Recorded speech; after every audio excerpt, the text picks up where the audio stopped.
বাংলাদেশের 5ই আগস্টের পরে তার মাত্র 4 মাস পরেই আমাদের এশিয়ার আরেকটি দেশ সিরিয়া, যেখানে বাশার সরকারের পতন হয়েছে 2024 সালের 8ই ডিসেম্বর। 8ই ডিসেম্বর পতন হওয়ার পরে সেই 2025 সালে তারা জানুয়ারি মাসের 10 তারিখে তাদের সকল প্রকার সংস্কার তারা বাস্তবায়ন করেছে। মাত্র 1 মাসের পরেই তারা সংস্কার বাস্তবায়ন করে প্রায় 35 জনের মতো তারা ফাঁসি, মৃত্যুদণ্ড বা বিভিন্ন সাজা কার্যকর করেছে, সংস্কার করেছে মাত্র 1 মাস।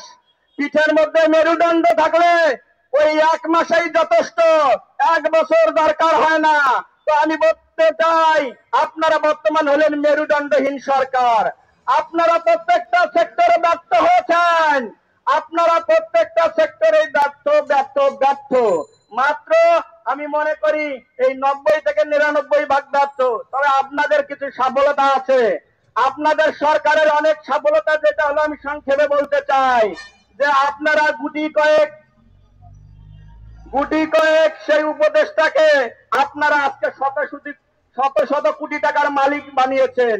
শুধু উপদেষ্টা নয়, উপদেষ্টার পিয়নকেও আপনারা মাত্র 3 মাসে 8 মাসে 300 কোটি টাকার মালিক বানিয়েছিলেন, যেখানে প্রধান মন্ত্রীর উপদেষ্টা এবং পিয়নের 16 বছর লেগেছিল, আর আপনাদের পিয়নের মাত্র সেটা 8 মাস লেগেছে।